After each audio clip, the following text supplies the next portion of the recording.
Hi everyone, welcome to JR Talks YouTube channel. I am your friend Rahul Jaiswal.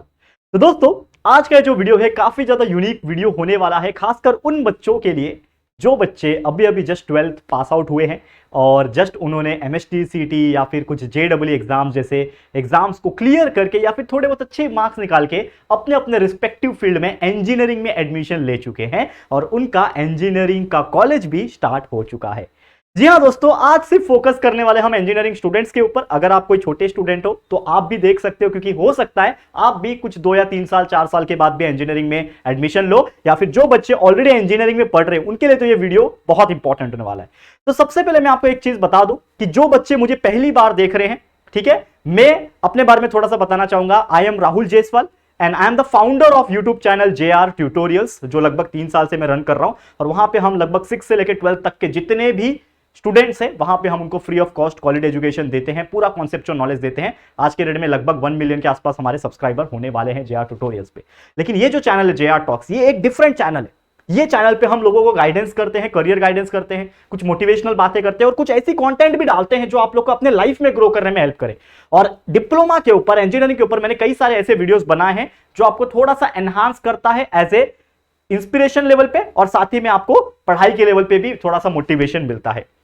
और इसीलिए ये एक वीडियो में बना रहा हूं कि खास करके जो इंजीनियरिंग स्टूडेंट्स होते हैं, जब अपना एडमिशन ले लेते हैं इंजीनियरिंग में, तो उनको स्टार्टिंग में इंजीनियरिंग जो होता है बहुत ज्यादा हार्ड लगता है। कितने लोग देख रहे हैं वो इंजीनियरिंग कर रहे हैं, फर्स्ट ईयर में हैं, और कितने लोग मेरे बात से सहमत है, जरूर से कमेंट करके मुझे बताना, ठीक है, जरूर से कमेंट करके बताना। और सबसे पहले अगर आप देख रहे हो यहां तक पहुंच गए हो ना, हर एक इंजीनियरिंग स्टूडेंट्स तक, आपके जितने भी रिस्पेक्टिव दोस्त हैं सब तक ये वीडियो पहुंचा देना, क्योंकि ये इंजीनियरिंग के ऊपर वीडियो ना बहुत ज्यादा मैं दिल से बना रहा हूं, क्योंकि as I am also a engineer. Just मैंने 4 साल 5 साल पहले अपनी इंजीनियरिंग कंप्लीट की है, तो मेरे से अच्छा और कौन बता पाएगा। तो चलिए शुरुआत करते हैं वीडियो के बारे में।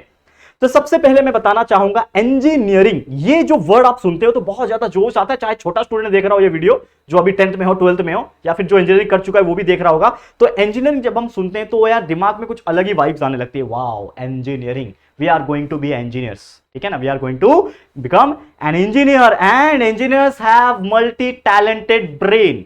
ये आपको पता होगा, engineers are multi talented, they can go everywhere, each and every branch of like different world में आप देखोगे तो डिफरेंट ब्रांचेस में इंजीनियर्स काम कर रहे हैं। लेकिन यहां पे मैं काम करने की बात नहीं बता रहा हूं, यहां पे मैं बात कर रहा हूं इंजीनियरिंग लाइफ के बारे में। जो आपका स्टार्टिंग का जो फेज होता है इंजीनियरिंग में एडमिशन लेने के बाद, वो आपको टफ क्यों लगता है, एक स्टोरी है मेरा खुद का, वो भी बताऊंगा। मेरा बहुत खतरनाक स्टोरी है, वो बताऊंगा। लेकिन उसके पहले एक चीज बताना चाहूंगा कि जब हम इंजीनियरिंग में आते हैं, कंप्लीट डिफरेंट एटमॉस्फेयर पाते हैं, क्योंकि जब हम 10th में होते हैं 12th में होते हैं तो हमारे आसपास बहुत सारे अपने लोग होते हैं, यानी दोस्त होते हैं, बचपन के दोस्त होते हैं। लेकिन इंजीनियरिंग में जाने के बाद खासकर हमने ये नोटिस किया होता है कि हमें कौन सा कॉलेज मिलेगा वो हमारे हाथ में नहीं होता है। हम लोग बस कैप राउंड को फिल करते हैं, फॉर्म को फिलअप करते हैं, और हमारे कट ऑफ के हिसाब से, चाहे MST CT का हो, JEE का हो, उसके हिसाब से ही हम लोग को वो कॉलेजेस मिलता है, अनलेस एंड अनटिल आप जाके ऑफलाइन एडमिशन ना लो। कुछ ऐसा भी सिस्टम है जो ऑफलाइन के तौर पे आप ले सकते हो, ये आपको पता होगा। तो इंजीनियरिंग में जब आ जाते हैं तो हमें एक कंप्लीट न्यू एटमॉस्फेयर मिलता है। लगभग 80 to 90% लोग आपको नए दिखते हैं, पहली बार चेहरा नजर आ रहा है। इंजीनियरिंग का जो प्रेशर होता है वो अलग होता है, यार अब तो इंजीनियरिंग में आ गए, अब तो सीरियस होना पड़ेगा, लाइफ को लेकर अच्छे से पढ़ना पड़ेगा, तभी अच्छी जॉब मिलेगी। ये सभी चीज हम लोग फेस करते हैं, करेक्ट है, जब आते हैं तो, ठीक है। अब ये जो चीजें होती है ना, ये आपके दिमाग में इस तरीके से हावी होने लगती है कि हमें ओवरऑल सराउंडिंग जो होता है ना वो टफ लगता है। कैसे? एक स्टोरी है मेरा, यहां पे मैं बताना चाहूंगा, ठीक है। एक मेरा माय हॉरर स्टोरी मैंने लिखा हुआ है, ठीक है ना। इंजीनियरिंग का जो लाइफ होता है ना, स्टार्टिंग का जो लाइफ होता है, वो कैसे मेरे लाइफ में इंप्लीमेंट किया था और कैसे मैंने इसको ओवरकम किया, ये बताना चाहूंगा। ध्यान से सुनना, बस 2 मिनट लगेंगे, ज्यादा नहीं लगेंगे। तो सबसे पहले जब मैं 12th करके with the help of my MST CT marks I got the college, that is एक कॉलेज मुझे मिला था, मुंबई यूनिवर्सिटी का एक कॉलेज था। I am not going to take name. वैसे बहुत सारे लोग मुझे जो इंस्टाग्राम पे फॉलो करते हैं उनको पता है कि मैंने कौन से कॉलेज से इंजीनियरिंग की है। तो मुंबई यूनिवर्सिटी में मैंने एक कॉलेज से किया, अच्छा खासा कॉलेज है। वो कॉलेज में मैं फर्स्ट ईयर में एडमिशन ले लिया, okay, first year automobile engineering में एडमिशन ले लिया। फर्स्ट ईयर तो वैसे भी कॉमन होता है सबके लिए, सब मिलके सब स्टूडेंट बैठते हैं। तो पहला दिन मुझे याद है, पहला दिन मैं बैठा, ऑलमोस्ट देखा जाए तो 99% मुझे नए चेहरे दिखे। मेरे क्लास में सिर्फ एक ऐसा बच्चा था जिसको मैं पहले से जानता था, जो कि एक टाइम पे मेरे साथ 10th और 12th पढ़ चुका था, और उसको भी सेम डिवीजन अलॉट हुआ था जो मुझे अलॉट हुआ था। तो मैं गया उस कॉलेज में, मैं क्लासरूम में देख रहा हूं तो यार सिर्फ एक बंदा है, उसका नाम था, ठीक है, मैं उसका नाम भी नहीं लूंगा, चलो यार, क्योंकि अभी वो मेरे कांटेक्ट में नहीं है, ठीक है। तो वो बंदा जो था वो मेरे साथ बैठा हुआ था, तो हम बैठे वहां पे एक बेंच पे, हम दोनों, क्योंकि हम दोनों एक दूसरे को जानते थे, तो हम दोनों एक साथ एक बेंच पे बैठे। एंड आसपास जितने भी देख रहा हूँ, कुछ लड़कियां भी थी, कुछ लड़के भी थे, आसपास जितने भी देख रहा हूँ यार, कोई ना कोई सब जो जितने भी लोग हैं वो सब अननोन दिख रहे हैं। ठीक है, पहली बात तो ये हो गया कि यार जब अननोन लिखते हैं ना लोग तो थोड़ा सा एक घबराहट होने लगती है, यार सब अननोन है, कहां आ गया मैं, अरे कौन से माहौल में आ गया, ऐसा हम लोग फील करते हैं। ये सबसे पहला रीजन था। दूसरा रीजन मेरे लिए ये था डर लगने का और हार्ड लगने का। दूसरा रीजन ये था कि जैसे ही फर्स्ट लेक्चर चालू हुआ, पहला दिन पहला लेक्चर चालू हुआ मैथ्स 1, मैं आपको बताना चाहूंगा इंजीनियरिंग मैथ्स। ठीक है, इंजीनियरिंग मैथ्स। और आपको मैं एक और चीज बता दूं कि ये जो वीडियो बनाने का जो मेरा मकसद है वो सिर्फ इतना भी है कि जैसे कि आप जानते हैं, मैंने बताया कि जेआर ट्यूटोरियल्स पे हम लोग का 1 मिलियन ऑलमोस्ट होने वाला है और कुछ ही समय के बाद मैं ऑफिशियली भी अनाउंस करूंगा कि हम जेआर फैमिली का, हमारा जो जेआर का 4-5 चैनल है उसमें एक और चैनल ऐड करने जा रहे होंगे, वो है दोस्तों जेआर इंजीनियरिंग। ठीक है, इसमें आप लोग को इंजीनियरिंग के लेक्चर वीडियोस भी मिलेंगे जैसे हमारे महाराष्ट्र बोर्ड को हम बना के देते हैं। ठीक है, तो इसके लिए मैं ये वीडियो बना रहा हूं ताकि हर बच्चे तक ये वीडियो पहुंचे। और मैं चाहता हूं कि अगर कोई छोटा बच्चा वीडियो देख रहा है तो अपने जितने भी बड़े भाई बहन जो इंजीनियरिंग कर रहे हैं, डिप्लोमा कर रहे हैं, उन तक ये हमारा वीडियो पहुंचा देना और उनको एक मेरा मैसेज पहुंचा देना कि जेआर पे भी आप इंजीनियरिंग के लेक्चर्स आने शुरू हो जाएंगे। क्योंकि मैं खुद जब इंजीनियरिंग के कॉलेज में पढ़ाता था, मुंबई के कॉलेज में मैं पढ़ाता भी था दोस्तों, तो वहां पे मेरा एक्सपीरियंस जो है वो यहां पे मैं डालूंगा। ठीक है, अब स्टोरी पे वापस आते हैं। जैसे मैंने बोला कि पहला चीज मुझे डर लगा कि सब अननोन है। दूसरा चीज ये लगा इंजीनियरिंग मैथमेटिक्स पहला जो लेक्चर ले रहे थे एक सर थे। ठीक है, अब वो सर आए, ठीक है, सर ने लेक्चर स्टार्ट किया, हाय एवरीवन, हां we are going to study this is totally English.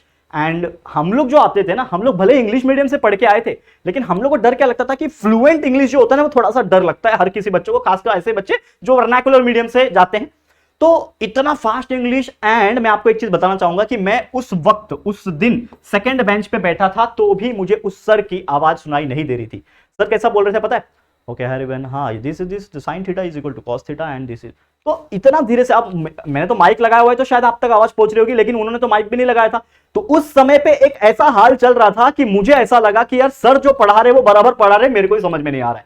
तो मुझे ऐसा फील हुआ कि यार ये मैथ्स इतना हार्ड कैसे, 12th तक जो मैथ्स मुझे इतना इजी लगता था, ये इंजीनियरिंग में आने के बाद ये मैथ्स मुझे समझ क्यों नहीं आ रहा है। 2 दिन बीता, 4 दिन बीता, 5 दिन बीता, 1 हफ्ता बीत गया करते करते, लेकिन मेरे को इंजीनियरिंग का जो ई होता है ना, जो इंजीनियरिंग का ई होता है वो तक समझ में नहीं आ रहा था। और मुझे घबराहट होने लगी कि कैसे मैं पास होऊंगा। और सबसे ज्यादा डर मुझे इस बात का था कि मुझे है ना, पहली बात तो मैंने सोच के आया था और मेरे सीनियर्स हमेशा बोलते थे, जो मेरे कुछ पहचान वाले थे, कोई रिलेटिव्स था, वो हमेशा बोलता था बेटा इंजीनियरिंग में तो बिना बैकलॉग का तो क्लियर नहीं कर सकता। ये एक फैक्ट था। इंजीनियरिंग तेरे को करना है तो बिना केटी का तू पास ही नहीं हो सकता, मतलब तेरे को केटी लगना ही लगना है। ऐसा कोई भी स्टूडेंट नहीं जिसको केटी नहीं लगता है। तो मैं डर गया। मैं लाइफ में कभी फेल नहीं हुआ था। I was very like average topper student. Average topper मतलब एकदम फर्स्ट रैंक सेकंड रैंक नहीं आता था, लेकिन हमेशा 4th रैंक 5th रैंक ऐसा आता था मैं। लेकिन मैं सोचा कि यार मैं अगर इंजीनियरिंग में फेल हो गया तो मेरा कैरियर का क्या होगा, मेरे को जॉब कैसे लगेगा, क्योंकि मैंने सुना था कि जिसको केटी लगता है उसको जॉब नहीं मिलता है। ये बहुत सारे दिमाग में घूम रहे थे, तो मेरे को बहुत प्रेशर आ गया। तो मैंने फाइनली क्या डिसाइड किया, आप शॉक हो जाओगे। मैंने फाइनली डिसाइड किया कि यार ये इतना हार्ड लग रहा है, मुझे कुछ समझ में नहीं आ रहा, क्योंकि ऐसा रहा तो अगले 2-3 महीने के बाद तो एग्जाम फर्स्ट सेमेस्टर का आ जाएगा, मैं कैसे क्लियर करूंगा। तो मैं चला गया प्रिंसिपल ऑफिस में, प्रिंसिपल सर के पास गया कि सर, और वो जो मेरा दोस्त बाजू में बैठा था ना, जिसको मैं, एक ही दोस्त जिसको मैं पहचानता था, वो और मैं साथ में गए प्रिंसिपल ऑफिस में। और क्या बोले पता है, प्रिंसिपल सर को जाके बोले कि सर हमें ना इंजीनियरिंग नहीं करनी है, हमारा एडमिशन आप कैंसिल कर दो। सोचो इतना डर गया था मैं और मेरा दोस्त, इतना डर गए थे हम लोग कि हम लोग अपना इंजीनियरिंग का एडमिशन कैंसिल करने चले गए। हमको ऐसा लग रहा था कि हम कैपेबल नहीं है, हम इंजीनियरिंग नहीं कर पाएंगे। समझ में आ रहा है? देखो अभी स्टोरी बाकी है, ठीक है ना। डोंट जज a book by its cover. अभी आगे से सुनो, मजा आएगा आप लोग को। ये चीज हो गया। अब इसके बाद क्या हुआ कि जब प्रिंसिपल ने ये बात सुना तो प्रिंसिपल सर ने हमें बहुत प्यार से समझाया, बेटा क्यों हार्ड लग रहा है। मैंने बोला कि सर कोई भी सर आ रहा है, अपना पढ़ा रहा है, कुछ समझ में नहीं आ रहा है, हमको लगता है हमारा दिमाग कम है, हम समझ नहीं पा रहे हैं। बोलते एग्जैक्ट प्रॉब्लम क्या है। मैं बोला सर एक मैथ्स के सर है, वो आते हैं एकदम धीरे धीरे समझाते हैं, धीरे धीरे बोलते हैं, आवाज फर्स्ट बेंच को सुनाई नहीं देगा, तो यार हम लोग कभी कभी सेकंड लास्ट पे बेंच से थर्ड लास्ट बेंच पे बैठते हैं तो हमको कुछ नहीं सुनाई देगा, कैसे होएगा। तो बोलते कि वो बात है, तो मैं सर को बोलता हूँ थोड़ा और जोर से बोले। मैं बोला सर ठीक है, फिर भी मतलब समझ में तो नहीं आ रहा, क्या करें आप ही बताओ। तो सर बोलते हैं देखो अब तुम्हारे पास 2 ऑप्शन है, तुमने इंजीनियरिंग एडमिशन ले लिए, फीस भी भर चुका है, बहुत अच्छा खासा फीस होता था, लाख लाख रुपए फीस होता था, फीस भी भर दिया है। तो देखो अगर आपको एडमिशन करना है, वी हैव नो प्रॉब्लम, हम आपका एडमिशन कैंसिल कर देंगे, आपकी चॉइस है। लेकिन जो आपने फीस भर दिया है उसका 20% जो पैसा है वो कट के आपको मिलेगा बाकी का पैसा। तो हम लोग सोचे यार पढ़ के तो 1 ही हफ्ता हुआ, अरे यार इसके चक्कर में हम लोग का 20% पैसा, जो कि बहुत अच्छा खासा पैसा रहेगा, तो वो कट जाएगा, स्कूल कॉलेज वाला ले लेगा। तो हमने सोचा कि यार हमारे माँ बाप ने मेहनत करके इतना पैसा भरा है तो हम लोग उसको वेस्ट क्यों होने दे, हमने ये सोचा। तो फिर बाद में सर ने बोला कि बेटा अगर आप लोग अभी से ही हार मान जाओगे तो आगे की कठिनाइयां कैसे झेलोगे। तो वो सर का एक डायलॉग मुझे रह गया और मैंने मेरे दोस्त से एक बार बोला कि यार अमोद ठीक है, एक बार हमने ट्राई किया है ना, ठीक है ना, एक बार हमने ट्राई किया है, एक बार और ट्राई करते हैं, ठीक है, एक बार और हमें ट्राई करना चाहिए। तो हमने एक और बार ट्राई किया, ठीक है। और एक और बार ट्राई किया, एक हफ्ता बीता, 2 हफ्ता बीता, एंड धीरे धीरे करके हमें जो सब्जेक्ट्स थे वो समझ में आने लगे। और मैं आपको बताना चाहूंगा, फर्स्ट ईयर बीत गया, सेकेंड ईयर में जब आ गए हम लोग, सेकेंड ईयर में आने के बाद मैं मेरी बात करूंगा, ठीक है, बाकी मेरा फ्रेंड दूसरे ब्रांच में था, ही इज फ्रॉम इलेक्ट्रिकल, मैं ऑटोमोबाइल में था, तो मैं ऑटोमोबाइल में सेकंड ईयर में जब चला गया तो आप बिलीव नहीं करोगे, फर्स्ट ईयर में तो ठीक ठाक परसेंटेज, ठीक ठाक पॉइंटर आ गए थे, ठीक है, अच्छे खासे पॉइंटर आ गए थे, लेकिन जब सेकंड ईयर में आया तो मैं टॉप करने लगा दोस्तों। और मैं आपको बताना चाहूंगा, लगातार सेकंड ईयर में, थर्ड ईयर में एंड फोर्थ ईयर में, फाइनल ईयर में लगातार 3 साल मैंने टॉप किया है और सेकंड रैंक निकाला है। तो ये मैं आपको स्टोरी क्यों बताया कि जो स्टार्टिंग में जो मेरी हॉरर लाइफ चल रही थी, अगर मैंने कुछ डिसीजन नहीं लिया होता और मैं ये सोचता कि मेरे से नहीं होगा और मैंने छोड़ दिया होता, मैं क्विट कर दिया होता, तो मेरा क्या होता। और मैंने क्विट नहीं किया, मैंने इसको समझा। तो स्टार्टिंग का जो हार्ड इंजीनियरिंग लाइफ मुझे लग रहा था, वो धीरे धीरे इतना सिंपल लगने लगा कि यार मैं वो इंजीनियरिंग करने के साथ साथ मैं ऑफलाइन ट्यूशंस भी पढ़ाने लगा ताकि मेरे पास कुछ पैसे आने लगे। तो यार मेरे पास इतना समय मिलता था कि मैं आराम से पढ़ के टॉप कर सकता हूं और साथ ही मैं कुछ एक्स्ट्रा काम भी कर सकता हूं। तो कितना इजी लाइफ हो गया था। तो यही होता है लाइफ का एक रूल, खासकर इंजीनियरिंग के बच्चों को मैं बताना चाह रहा था। तो ये एक चीज था जो आपको ध्यान में रखना है कि स्टार्टिंग में भले ही आपको हार्ड लगे, लेकिन डटे रहो, उस पर मेहनत करते रहो, अपने आप सब चीजें इजी लगेगी और टॉप करना तो बहुत इजी हो जाएगा। और टेंशन मत लेना, हम आपको लेक्चर्स बना के देंगे ताकि आपको कॉन्सेप्ट और अच्छे से समझ में आ जाएगा। सेकंड चीज, जो बच्चा 12th पढ़ के अच्छे से कॉन्सेप्ट पढ़ के आता है ना, 12th का फिजिक्स पढ़ के आता है, केमिस्ट्री पढ़ के आता है, मैथ्स पढ़ के आता है, उनको वो बहुत इजी लगेगा। लेकिन जो बच्चा 12th में बिल्कुल पढ़ाई नहीं किया होगा, कॉन्सेप्ट क्लियर नहीं किया होगा, रट्टा लगा के जस्ट पास होके आया होगा, तो उसको थोड़ा सा टफ लगेगा इंजीनियरिंग। ये आपको ध्यान में रखना है। साथ ही में देखो, इंजीनियरिंग में आने के बाद जो हार्ड लगता है वो बहुत सारे लेक्चर्स होते हैं, कंटिन्यूस प्रैक्टिकल्स होते हैं, कंटिन्यूस असाइनमेंट्स आपको देने बोलते हैं, प्रोजेक्ट्स देने बोलते हैं, इसके लिए लोगों को हार्ड लगता है। लेकिन ये स्टार्टिंग में ही आपको हार्ड लगेगा। एक बार ना इंजीनियरिंग का जो मोड ऑन हो जाएगा ना, हम लोग को वो आदत लग जाती है, हम मशीन बन जाते हैं। इंजीनियर्स भी मशीन बन जाते हैं क्योंकि मशीन को आदत होती है कंटिन्यू काम करने के लिए।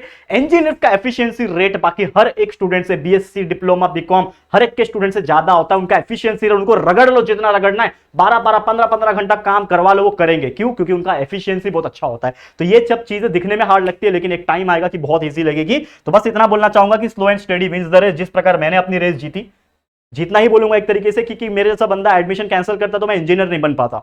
आज मैं आपके सामने इंजीनियर का डिग्री लेके खड़ा हूं with the second rank in my whole department. तो आप सोच सकते हो कि कितना अचीवमेंट मैंने किया है। अवार्ड्स पढ़े, मेरे पास सर्टिफिकेट्स पड़े हुए हैं उस कॉलेज के। तो बहुत अच्छा लगा मुझे, बस यही आपसे शेयर करना था। तो आपको बोलना चाहूंगा ऑल द वेरी बेस्ट। अगर आप एक इंजीनियरिंग स्टूडेंट है या फिर अगले साल इंजीनियरिंग में जाने वाले हैं, या फिर फर्स्ट ईयर में, सेकंड ईयर में, या फिर पढ़ भी रहे हो इंजीनियरिंग में, या फिर कोई छोटे स्टूडेंट हो, अगर आपने यहां तक देख लिया होगा तो लाइफ में कोई भी चीज से घबराना मत। स्टार्टिंग का जो फेज होता है वो सबसे हार्डेस्ट फेज होता है, और अगर आपने वो पार कर लिया तो आने वाला समय बहुत अच्छा आता है। क्लियर है? तो बस यही था हमारा वीडियो, जिसमें उम्मीद करता हूं इंजीनियरिंग स्टूडेंट्स को हेल्प हुई होगी। तो आज के लिए इतना ही। ये वीडियो आपको कैसा लगा कमेंट जरूर से करना। वीडियो पसंद आया है, अच्छा लगा है तो प्लीज वीडियो को लाइक करना, दोस्तों के साथ जितना हो सके शेयर कर देना। और अगर फर्स्ट टाइम आए हो चैनल पे, चैनल को सब्सक्राइब नहीं किया है तो फटाफट से हमारे चैनल को सब्सक्राइब कर देना, बाजू में बेल आइकन को भी प्रेस कर देना। ठीक है गाइस, तो जल्दी मिलेंगे हमारे न्यू वीडियो में। तब तक के लिए thank you and good bye.